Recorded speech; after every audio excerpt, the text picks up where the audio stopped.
Donner naissance à un grand événement. Avant ça, juste quelques petites choses logistiques. On est accueilli par le Trait d'Union du café associatif de Bernay, qui est vraiment un lieu interquartier, intergénération, enfin, où les gens échangent, se rencontrent. Donc c'est une association. Alors si vous n'êtes pas encore membre du Trait d'Union, surtout n'hésitez pas à adhérer après les discours, s'il vous plaît. C'est 2 €, c'est au bar, et en plus on vous offrira encore une boisson, en plus de celles qui seront là à votre disposition pour ce goûter festif et amical, avec plein de cookies qui ont été faits avec l'aide de notre super chef Marine. Je ne sais plus où elle est, Marine, elle se cache là-bas, voilà, extraordinaire. Et puis, je vais passer la parole à Virgile. C'est Virgile qui a mis le feu aux poudres. On était plusieurs à dire « Ouais, ce serait bien qu'il y ait un centre LGBT à Bernay ». Virgile est arrivé, il n'y a pas si longtemps que ça, il a dit « Il va y avoir un centre LGBT ». Donc c'est à cause de Virgile, si j'ose dire, grâce à Virgile.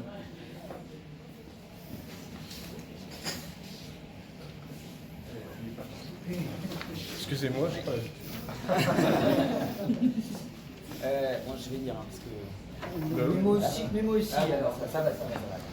Ok. Donc, avant tout, nous voudrons remercier Mme la maire et le préfet.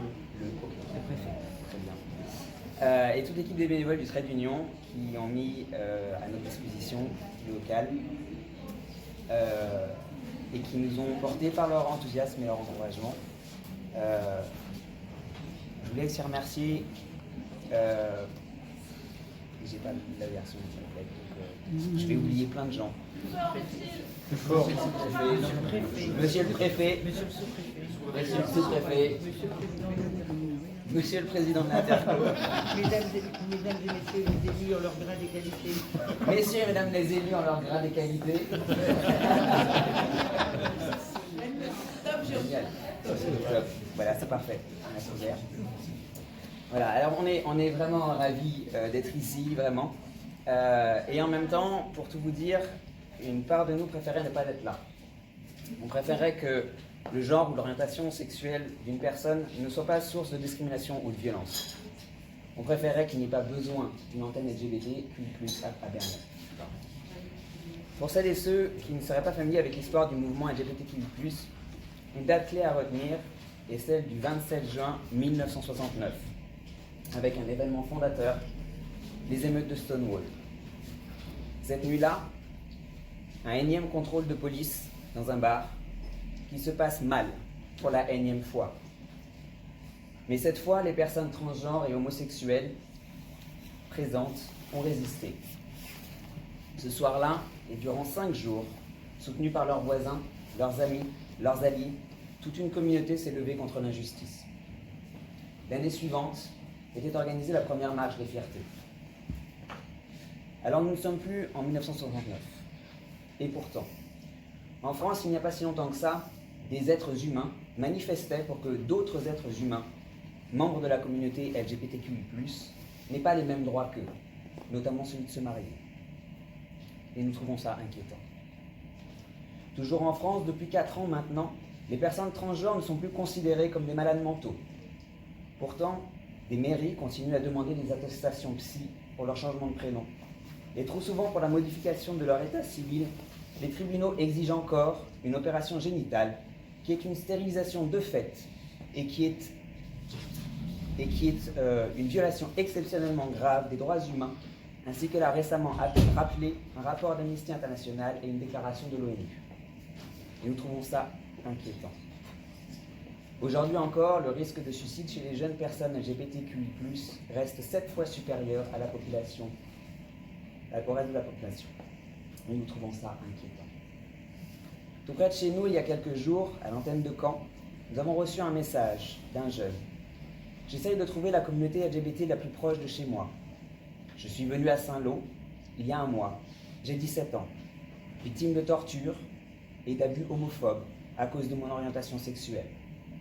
Ma vie est vraiment en danger chez moi. C'est pourquoi j'ai déménagé ici, par sécurité. Dans sa détresse, ce ne sont pas les institutions comme la police ou le CCAS ou les cellules d'aide contre les violences intrafamiliales que ce jeune homme a contacté. La ressource qu'il a estimée la plus sûre, la plus légitime pour demander du soutien, c'est une antenne LGBTQ+.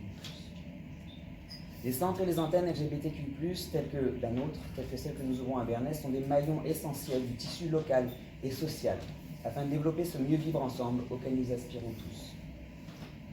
Nous souhaitons offrir un espace ouvert de convivialité, d'accueil, d'écoute, d'aide, d'information et d'accompagnement, être un relais vers des ressources locales avec lesquelles nous avons déjà commencé à tisser des liens. Le CCAS, Access, la mairie, pour les difficultés et pour les personnes LGBTQI+, leurs proches, ou toute autre personne en difficulté ou en questionnement quant à son orientation sexuelle ou de genre.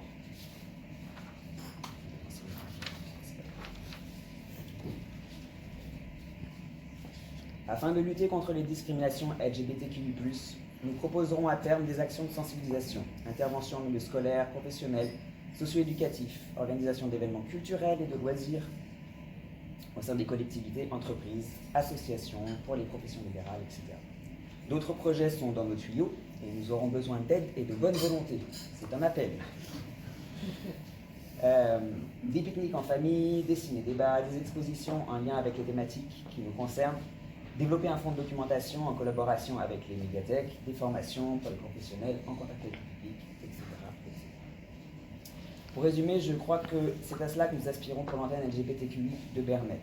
Construire, modestement mais fièrement, un relais pour écouter, soutenir, partager, intégrer et reconnaître une place à chacun, chacune. Nous invitons les parents et les familles, les personnes LGBTQI+, isolées, les personnes en questionnement, à venir nous rencontrer les premiers lundis de chaque mois, de 18h à 20h, au Trait d'Union, ici, et les troisièmes jeudis de chaque mois, de 12h à 14h, au TU également, ou nous contacter sur les réseaux sociaux ou par mail. Monsieur le sous-préfet, monsieur le président de l'Interco, mesdames et messieurs les élus en leur grade et qualité, mesdames et messieurs, bonjour à toutes et à tous. Je profite de cette occasion pour vous souhaiter mes meilleurs vœux pour cette année 2023, même si j'ai déjà pu en croiser certains d'entre vous à diverses occasions. Mais comme chacun le sait, janvier, c'est le mois des vœux et des galettes. Alors, tout d'abord, merci pour cette invitation. Je suis ravie d'être parmi vous à cette fin d'après-midi à l'occasion de l'officialisation de cette antenne d'écoute pour les personnes, alors j'ai un peu décrit parce que j'ai un peu cherché tous les sigles, lesbiennes, gays, bisexuelles, transgenres et intersexuelles, je ne me suis pas trompée. Je ne doute pas que le Trait d'Union et ses bénévoles que la ville héberge depuis plus de 6 mois sauront vous apporter tout l'accueil et l'accompagnement nécessaires pour que votre action puisse s'épanouir à Bernay. Bien évidemment, et tout le monde ici est d'accord sur ce point, dans un monde idéal, personne n'aurait à se réjouir d'une telle inauguration qui n'aurait pas lieu d'être. Mais la réalité est là, hélas, différente. L'ouverture de cette antenne nous rappelle le fait que trop de personnes de la communauté LGBTQI+, font encore l'objet de discrimination, de rejet, voire de violences psychologiques ou physiques à leur rencontre. Les situations délicates que vivent les plus jeunes nous touchent plus particulièrement, mais la détresse n'a pas d'âge, de géographie ou de situation sociale. Aussi, je ne doute pas que votre action sera d'une grande utilité aux habitants de notre territoire. Je comprends aussi que, outre ce volet d'accompagnement, votre projet est d'œuvrer plus globalement à une meilleure compréhension et connaissance mutuelle par de la pédagogie, des actions conviviales ou festives. Je trouve que cela est essentiel également. N'oublions jamais que notre devise nationale érige le principe de fraternité au même rang d'importance que la liberté et l'égalité. Et la fraternité, c'est bel et bien l'ouverture d'esprit, l'acceptation des différences des uns, des autres et des unes, la tolérance, la rencontre. Ni plus ni moins que de faire société ensemble, dans le respect de notre multitude. À Bernay comme ailleurs, il y a de la place pour tout le monde. Affirmons-le, défendons-le, célébrons-le. Pour cela, vous pouvez compter sur le soutien de la ville. Je vous souhaite ainsi une pleine réussite de vos activités jusqu'au jour où, souhaitons-le, puisque nous sommes dans la période des vœux, nous n'aurons plus besoin de telles initiatives. Un jour peut-être, mais je sais que pour le moment, il y a encore beaucoup de travail à faire en matière de soutien de votre communauté. Bravo pour votre engagement pour cette cause. Je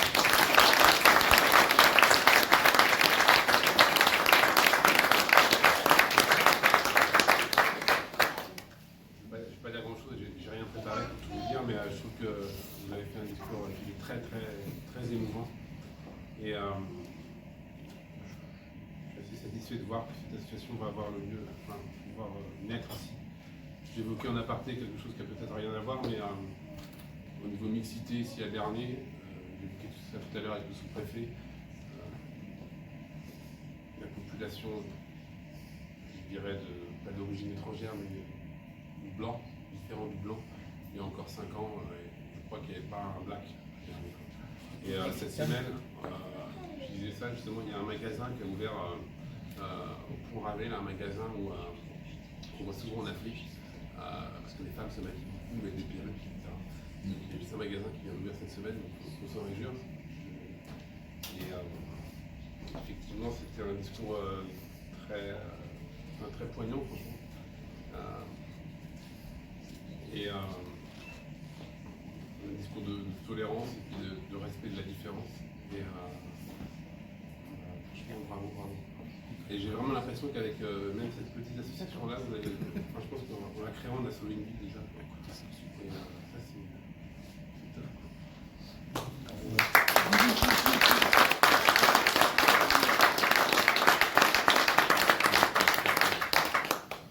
Bonjour à tous. À mon tour, dire que je me réjouis qu'on soit rassemblés cet après-midi pour cette ouverture de 2 permanences par semaine, comme ça a été rappelé. Par mois, pardon. 2 permanences par mois. Enfin, je croyais qu'ils sont déjà sur un rythme. Et je veux redire tout le soutien qu'on a pour vous. Alors, soutien moral, et ma présence ici et celle du sous-préfet du côté des services de l'État est là pour en attester. Et puis, comme c'est pas toujours le moral qui est le nerf de la guerre, mais parfois l'argent, on a aussi cette subvention que j'étais très heureux que nous décrochions auprès de la DICRA à Paris pour pouvoir en faire bénéficier la Normandie. Normandie qui était plutôt structurée autour de Caen, s'agissant des antennes d'accueil, d'accompagnement des personnes LGBT. Et donc notre souhait, c'est que cette structuration elle puisse être départementale et que même dans chaque département, il puisse y avoir des antennes dans des villes moyennes, que je ne vais pas qualifier autrement, Madame la maire, et qui puissent aussi rayonner sur la ruralité, puisque l'accompagnement nécessaire peut concerner les zones urbaines, on le sait, mais aussi les zones rurales. Et il faut vraiment que cette offre de service, ce lieu d'échange et d'accompagnement possible puisse concerner tous les territoires de notre département et toutes les populations de notre département. Alors moi je suis sensible à ce que vous avez dit sur la lutte contre les discriminations. Effectivement, votre association hébergée par le Trait d'Union, que je remercie, elle-même hébergée par la mairie, que je remercie. Votre association peut avoir un rôle dans la lutte contre les discriminations, ne serait-ce qu'en faisant prendre conscience aux personnes discriminées qu'il existe des recours et les guider dans l'exercice des recours. Je pense aussi que nos institutions, en général, ont beaucoup progressé en la matière. J'étais, vous le savez peut-être, dans mon poste précédent, le directeur des ressources humaines de la police nationale. Et j'ai pu mesurer, et j'ai d'ailleurs œuvré pour cela, les progrès accomplis par les forces de sécurité en matière de connaissance des différences et d'accueil des victimes de discrimination. Mais il y a encore du travail à faire. Et c'est toujours important et intéressant qu'il y ait plusieurs acteurs parce qu'on peut avoir besoin dans ces situations de recourir à des interlocuteurs variés qui ne sont pas forcément les interlocuteurs qui sont les interlocuteurs institutionnels. Donc ça c'est un point important. Mais pour moi, tout autant important, voire appelé sans doute à progresser, c'est le rôle d'accompagnement de ceux qui peuvent mal vivre leurs différences, ne pas s'assumer, avoir des difficultés du fait de cette identité qui ne correspond pas à des schémas qu'ils ont pu apprendre, qui sont très prégnants dans leur environnement, familial, de territoire, de village, etc. Et une association comme la vôtre, un lieu comme celui-ci peuvent être absolument fondamentaux pour accueillir, perdre ses scrupules, se décomplexer, s'assumer, s'accepter. Et vous l'avez cité, hein, on a des problématiques de suicide, des statistiques de suicide qui sont préoccupantes. Et en tant que préfet du département, c'est très important pour moi que des acteurs comme vous puissent émerger, se faire connaître et avoir un rayonnement sur le territoire, justement pour accueillir des personnes qui se poseraient des questions et qui auraient besoin de réponses. Et donc le vœu que je forme, comme les précédents orateurs, c'est que vous ayez... Alors, moi je trouve qu'il y aura toujours besoin d'accompagnement, et que finalement, même s'il y a énormément de progrès, l'accompagnement individuel, psychologique, etc., il sera toujours nécessaire, on a toujours besoin de se parler, de se retrouver, etc. Et donc je suis sûr que vous serez utile et que vos activités rayonneront et croîtront à l'avenir. Vous savez que vous pouvez compter sur les services de l'État pour vous accompagner, et bien entendu ceux de l'intercommunalité, et les propos du président en attestent, et ceux de la mairie. Et mes voeux à tous et à toutes, c'est que chacun puisse vivre pleinement ce qu'il est, dans éventuellement son originalité, dans son unicité. Voilà, donc meilleurs vœux à tous.